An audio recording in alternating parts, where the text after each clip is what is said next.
Vamos repercutir então esse resultado do IPCA de novembro com o Vitor Furtado, Head de Alocação da W1 Capital. Tudo bem? Muito bem-vindo, Vitor. Obrigada por conversar com a gente. Bom dia. Bom dia, Muriel. Muito obrigado pelo convite. Vitor, quero te ouvir diante desse cenário que a gente acabou de acompanhar e do que o Danilo trouxe de informação também, das principais altas. O que você destaca para a gente?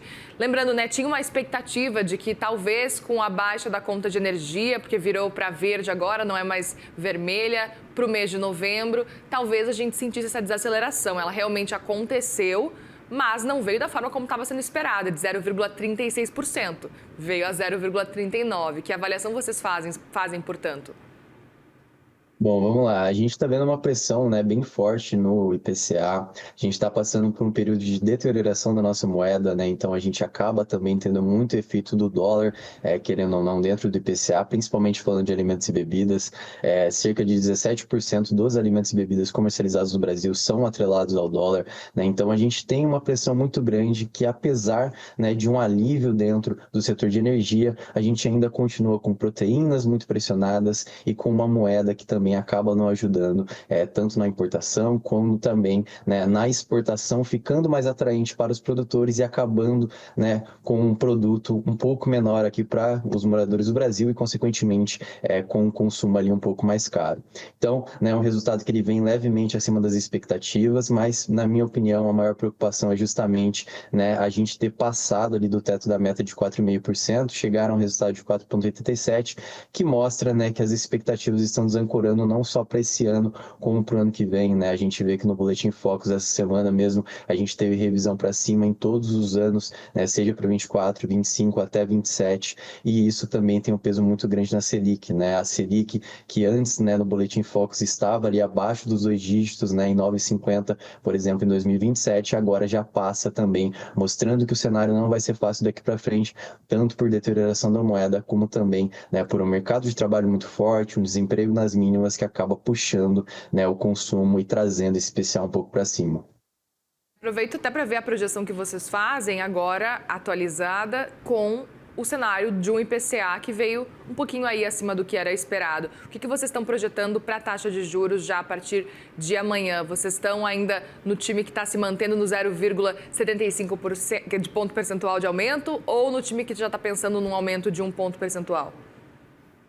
Bom, a gente teve algumas revisões, né, que foram muito importantes, até de bancos estrangeiros, né, revisando essa expectativa ali para 1 ponto percentual. A gente acredita que a gente vai ter um ciclo um pouco mais forte, um pouco mais rápido do que era esperado, né, há meses atrás. Então, a gente acredita sim numa alta na casa do 1%, porque a gente tem que lembrar que a Selic, né, ela não é um remédio, entre aspas, para a economia no D0, né, no próximo mês, mas sim num médio prazo de 9 a 12 meses. Então, acredito que o Copom está se preocupando bastante não só com o IPCA de hoje, né, não só com o IPCA ali do mês de novembro, mas sim com a desancoragem dessas expectativas futuras, que aí sim ele consegue atuar, e a Selic é justamente o remédio para isso. Então eles devem fazer um movimento mais forte, um movimento mais rápido, para tentar ancorar essas expectativas novamente e a gente conseguir ver uma Selic menor no médio prazo. E vocês avaliam que realmente vai fazer sentido, levando em consideração se aumentar a Selic agora a 1 ponto percentual, a próxima reunião do Copom vai ser com Gabriel Galípolo já como presidente do BC. Qual seria o caminho, então, para a Selic? Obviamente, sem os resultados, a gente tem que projetar ainda esses resultados de IPCA, todo o cenário também de criação de empregos, mas, de modo geral, queria saber a sua avaliação, olhando aí para uma taxa Selic para o ano que vem. Vocês estão projetando que deve acontecer mais um aumento de 1 ponto ou vai ficar em 0,75, vai começar a desacelerar a partir do ano que vem? O ideal seria o choque agora. Qual avaliação vocês fazem? Legal, a gente acredita que vai ter outro aumento de 1%. Esse movimento ele deve ser mais forte, deve ser mais rápido. A gente está vendo que as expectativas, de acordo com a curva de juros futura, ela está também desancorando muito. Então, hoje, se a gente fosse olhar, né, para a curva, fosse fazer uma conta matemática, a Selic, né, terminal ali em 25, 26 seriam de 15,5%. A gente não acredita num cenário tão pessimista quanto esse, né, elevando uma Selic para um patamar tão alto historicamente, mas a gente acredita acredita que vai ser um movimento bem mais rápido, bem mais forte, com provavelmente 2 altas seguidas de 1%, dado que todo o cenário corrobora para isso, né? Como eu comentei, a gente tem uma desancoragem muito grande na nossa moeda, né? Até por questões fiscais, que aparentemente devem demorar um pouco de tempo para serem resolvidas, até pela resistência dentro da Câmara.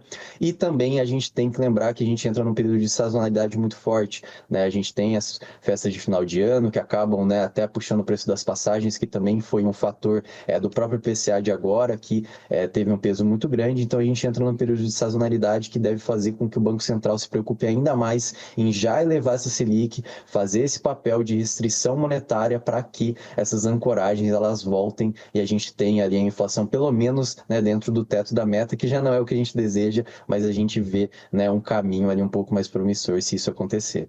Interessante isso, né? Porque a gente fica acompanhando essas perspectivas de pelo menos dentro do teto da meta. É importante lembrar que o teto da meta é 4,50%.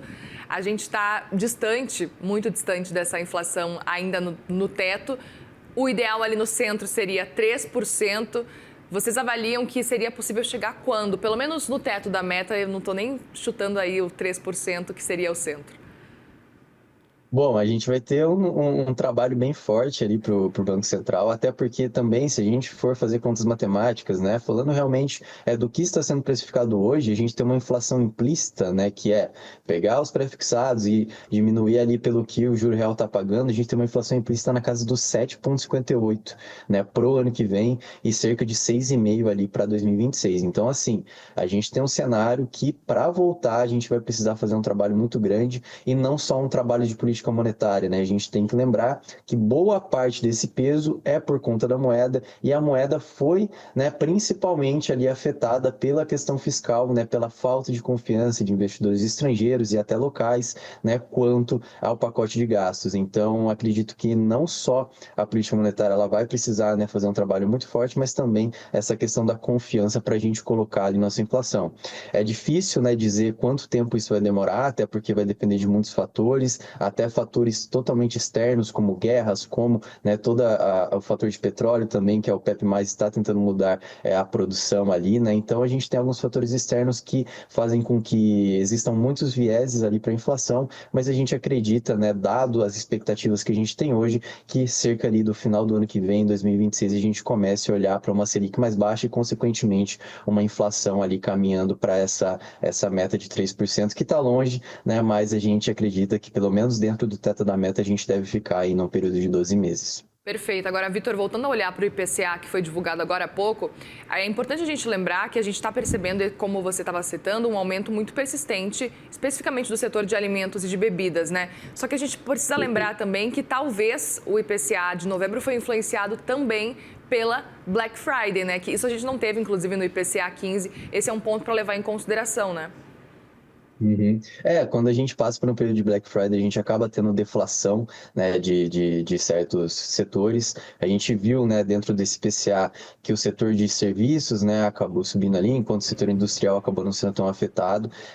A gente passa por esse período, né, de certa deflação por conta das promoções, mas a gente já entra logo em seguida nas festas de fim de ano que tendem, né, a ter um aumento bem expressivo de preços, desde, né, dos transportes, viagens em si, mas também, né, presentes, restaurantes, né, acabam ficando mais caros. Então a gente tem uma pressão muito grande de sazonalidade, né? A gente deve enfrentar um período agora que vai de dezembro até fevereiro, que a gente também tem muitos reajustes, né? Reajustes de escolas, reajustes, né, de muitas mensalidades, ou seja, a gente deve enfrentar um período agora de inflação mais forte, né, e que deve vir acima das expectativas. A gente precisa também ficar de olho até para os próximos resultados, inclusive do mês de dezembro, para além desse cenário de setor de alimentos e bebidas, também o cenário especialmente de serviços, né, Vitor? Sim, sim. A gente está, né, com desemprego na mínima, isso só por si só já faz com que os serviços eles sejam, né, um fato muito consumido, e a gente tem, né, como principal ponto ali justamente esse desemprego muito baixo que acaba afetando ali o setor de serviços e acaba puxando, sendo que o setor de serviços ele é responsável por boa parte da inflação, né, inclusive é o núcleo ali da inflação que a gente sempre, né, acaba excluindo muitas vezes na hora que a gente vai olhar a volatilidade. Então o fato, né, da gente ter esse setor de serviços mais forte acaba, sim, né, fazendo muito preço no IPCA e é um ponto, com certeza, que a gente tem que ficar de olho muito de perto, porque vai ser um dos setores que o Banco Central vai tentar atuar para baixar essa inflação. Esse é um ponto que eu sempre gosto de tratar aqui, porque quem acompanha, quem passou agora pela TV e está assistindo o CNN Money, e aí você fala sobre esse cenário de desemprego baixo, a gente está falando de um mercado de trabalho aquecido e que pode ser que não seja tão positivo esse desemprego baixo, as pessoas devem ficar confusas e não entendem esse cenário. Explica pra gente um pouco dessa relação que é interessantíssima, do porquê então um desemprego baixo acaba impactando também na economia e, inclusive, né, esse mercado de trabalho aquecido também impacta de outra forma. Perfeito. Bom, o mercado de trabalho aquecido, ele acaba puxando muito consumo, né? Então, tendo mais pessoas empregadas, consequentemente, a gente tem mais renda, né, circulando dentro da economia. Além disso, a gente tem um fator muito importante quando sai CAGED, quando sai dados de emprego, que é o próprio crescimento real dos salários, né, que a gente vê que está numa trajetória de alta. Então, os salários estão crescendo ao mesmo tempo que as pessoas estão cada vez mais empregadas. Ou seja, a gente tem cada vez mais dinheiro na economia, tem uma economia mais forte e uma economia que tende a consumir.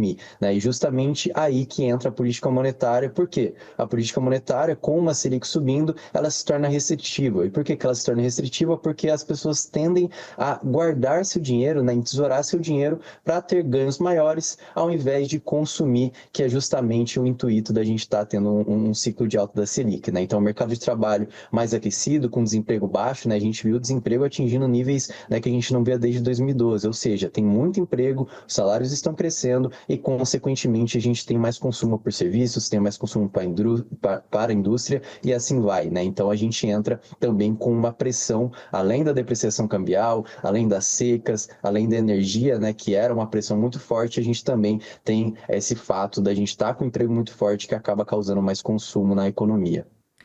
Muito bom, eu adoro fazer essa pergunta, porque é uma pergunta, enfim, é tão boba, mas é interessante lembrar esse ponto, porque as pessoas que estão passando pela TV e veem esse ponto talvez não entendem essa relação e é muito interessante ver vocês explicando esse cenário. Agora, Vitor, rapidamente para a gente conseguir projetar um pouco sobre o que vocês estão esperando para o IPCA de dezembro, que deve sair logo mais, vai vir logo também depois de uma Black Friday. O que vocês estão projetando para dezembro especificamente e para janeiro, se vocês tiverem já uma projeção também? Legal. Para dezembro, a gente tem uma visão ali que vai rodar na casa do 0,5% até 0,6% ali, né? A gente vai ter todos esses fatores, como eu comentei, de final de ano, de viagem, de mais consumo. Então, vai ter uma sazonalidade que vai acabar puxando isso para cima. A gente acredita, né, que a energia ela vai se arrefecer ainda um pouco mais. Os transportes, né, de certa forma, dado que o petróleo está se acomodando, a gente não deve ter uma alta tão expressiva, mas com certeza na parte de serviços, né, também de transportes dentro ali, sendo, né, as passagens aéreas, também a gente deve ter alguma provisão. E aí, para o mês de janeiro, a gente entra num período que também a gente deve ter uma inflação ali na casa do 0,5 até 0,7 e muito puxada aí por outros fatores. Por quê? A gente vai ter, né, provavelmente um reajuste de mensalidade nos planos de saúde, a gente vai ter um reajuste na mensalidade das escolas, que acaba ali puxando os setores de serviço, né, e também fazendo uma pressão mais grande. Então, a gente acredita que nesses próximos resultados a gente vai ter um IPCA acelerando novamente, né, e se mantendo ali em um patamar um pouco mais alto, lembrando que também tem carnaval depois, então mais, né, uma festa, mais um feriado que acaba puxando o consumo, puxando viagem, então a gente entra nos próximos 3 meses com um IPCA mais forte e depois a gente vê, né, um cenário de desaceleração, mesmo que a Selic ainda não esteja surtindo tanto efeito, dado que ela demora ali de 9 a 15 meses, né, para realmente fazer o seu efeito ali com força na economia. Muito bem, Vitor Furtado, Head de Alocação da W1 Capital. Muitíssimo obrigada pela participação. Volte sempre aqui no Abertura de Mercado, no CNN Money. Muito obrigado, Muriel. Muito obrigado, audiência. Até mais. Obrigada, até mais.